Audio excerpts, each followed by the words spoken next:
Hi, Jeanette with B&E's Trees here. Today we're going to talk about how to make ramp scrambled eggs, or as the team affectionately calls them, rampled eggs. So, there are a lot of different ways to scramble an egg. For something that's so simple, it really is, there's a lot of, basically it's all in the technique. There's a lot of different little things that you can do that are going to make a really different egg. Some people like to add cornstarch to kind of get it to firm up quicker. They like firmer scrambled eggs without overcooking. Some people like to add milk. You're going to get a fluffier scrambled egg that way. So this recipe isn't trying to tell everyone what's the best way to make a scrambled egg, but this recipe is going to share with you the best way that I've found to make a scrambled egg that is the perfect accompaniment to a pile of ramps. So let's get started. So what you're going to need for your ramped scrambled eggs is butter, eggs, obviously, salt and pepper, your ramps, and then to finish, this is optional, but to finish some sort of creamy product. We've got cottage cheese here. You could use sour cream, you could use heavy cream, you could use, you could even take the heavy cream, whip it up without any, a little salt but no sugar, so don't sweeten it, but you could make a whipped cream and use that to finish. You could use a little bit of creme fraiche. You could use any number of like full fat, like very fatty kind of dairy products would be perfect here. Some grated Havarti cheese, something that's very creamy in texture. Again, full fat, a very young, if it is a cheese, a very young cheese would be perfect. Any one of those things. We happen to be using cottage cheese. For your equipment, you'll need a knife, you'll need a bowl, you'll need a whisk. For your pan, you want to choose something that is not too thick. So my default pan is cast iron. I use it, I pretty much just keep them on the stove all the time. But for this application, you want a pan that's a little bit thinner. You don't want it to hold the heat, and that's going to help ensure that you don't overcook your eggs. So nice thin pan. You can choose to use a spatula for the stirring process. That can help you get larger curds. So you can stir with your whisk as your eggs are cooking, and that's going to give you smaller curds, or you can choose to use a spatula, and that'll give you larger curds for that. So let's get started. So the first thing that we want to do is preheat our pan. Relatively high heat is fine, medium, low. And then we'll go ahead and add our butter. I'm making 6 eggs, so I'm going to use about 2 tablespoons of butter. That's just a general rule. I like to use about a tablespoon of butter for every 3 eggs I'm making. So once we get the eggs in the pan, there's not going to be a lot of time. There's not going to be a lot of time to walk away. We're going to be stirring the whole time until the eggs are done, and then we'll want to get them out of the pan as quickly as possible. So while the butter is preheating is a really good opportunity to chop your ramps, grab all your other ingredients, and make sure that they're over here at the stove with you, so that when you're done, you can be done as quickly as possible. And you make sure that you don't overcook your eggs. I'd say that if there is one wrong way to cook an egg, it's overcooking it. That's just, it's just not the best egg you can have. So we'll get our butter preheated, and then we'll go over and prep the rest of our ingredients, and we'll be back here at the stove to finish our eggs. So now that you've got your pan preheating on the stove with the butter in it, you'll want to crack your eggs into your bowl and just whisk them really gently.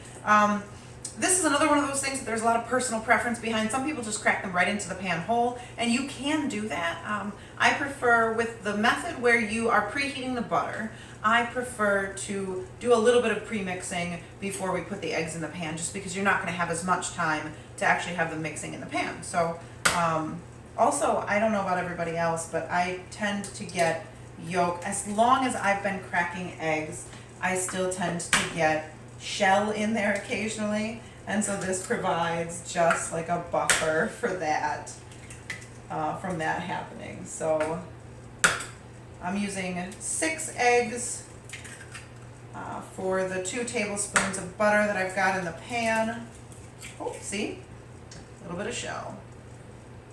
I think some of that comes along with the fact that I've got chickens, and they tend to, like, every once in a while my girls will just give me a thin shelled egg.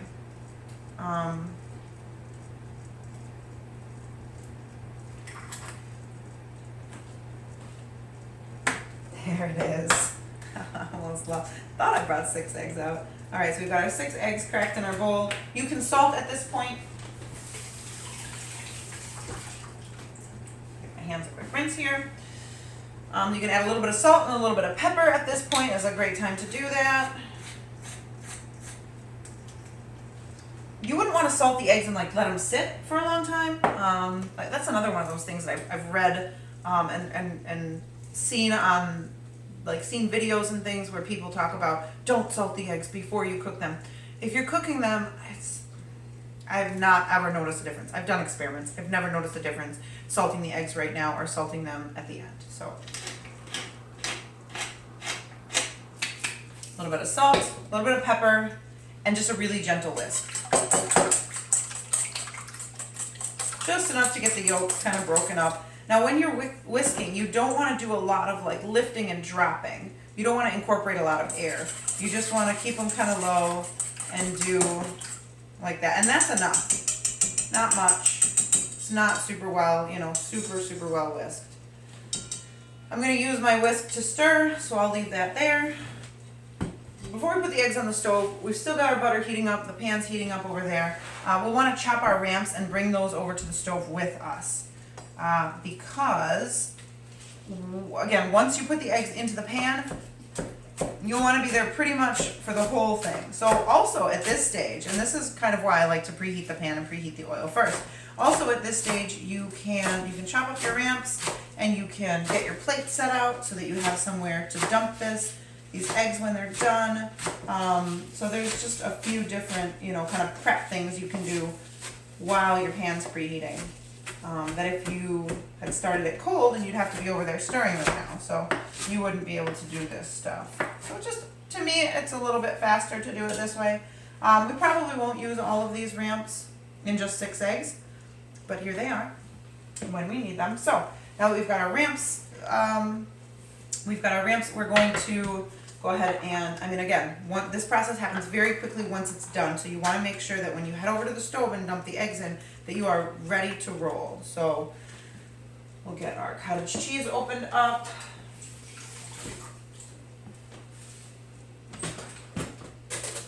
Cottage cheese opened up, we'll get a little spoon in there. We'll bring all of this over to the stove with us, along with the eggs. And then we'll have, I've got this pan, this little bowl here, for when we are all done cooking our eggs. We've got a little bowl here that we can dump everything into. And again, it's really important to have all this ready before you put the eggs in, because once they're cooked and you don't want to overcook them. So over to the stove.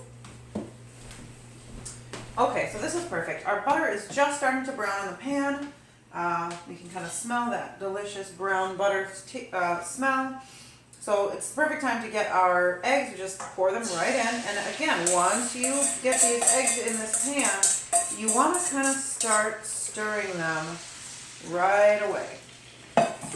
And you're not going to stop stirring them until the eggs cook. And this process can happen quickly. And the faster you stir them, the smaller the curd will be. So there's another way that you can kind of affect that. The faster you stir them, the smaller the curd will be. If you do kind of these slow sweeping motions around the pan, it'll make larger curd that kind of sticks together. And again, this process is going to happen pretty quickly once you get your items in, which is why we wanted our cheese and our ramps to be right here. There's going to be a little sticking, that's fine. So just keep stirring. You're waiting until the point where they're not soupy anymore. It's kind of hard to tell by describing in words when the eggs are done, because they are going to be creamy. They're still going to be kind of liquidy and not like your hotel pan scrambled eggs that are very stiff. So smell is one of the ways. So here we are. We've just got to that point where our eggs are, and they're going to continue to cook a little bit once we pull them off the stove. So we're pulling them off the heat, turning the heat down. This is part of the reason for the thinner pan. It's just that once we pull them off the heat, that process is now, that's slowing, that's, taking the eggs off the heat that much faster. So we're actually going to finish them completely off the heat. I've just added a little bit of the cheese. I'm going to add about that much of the ramps. It's really, that's such a personal preference. but usually about a half a cup of chopped ramps for 6 eggs is going to be great. Half a cup to a cup. It's really personal preference. Here we go.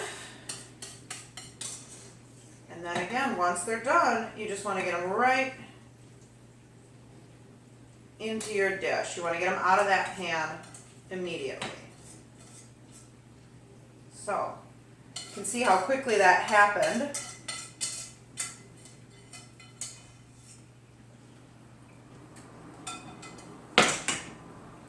There we have it. These eggs are going to be creamy. They're going to be delicious. You can finish them with a little extra if you'd like to. I'm just going to enjoy them just like they are. We've got some ramps in there, so they're just really, really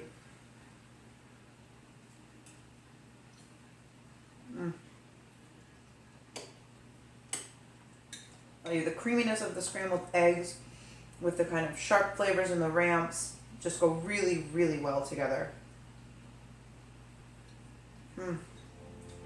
So good.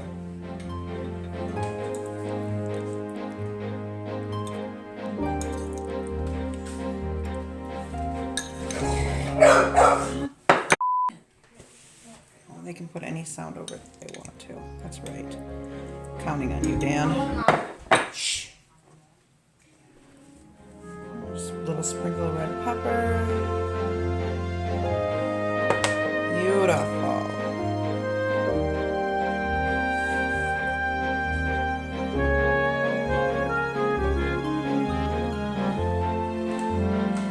All right, there we are, all finished. I've sprinkled just a little bit of red pepper paste. I've got a couple of toast squares on here. I like to actually let the toast cool even a little bit because it makes it just firmer and kind of crispier, and it provides a really, really good contrast to the eggs. But really, you have to try this. Get yourself some ramps. Crumble up some eggs. Show someone you love them.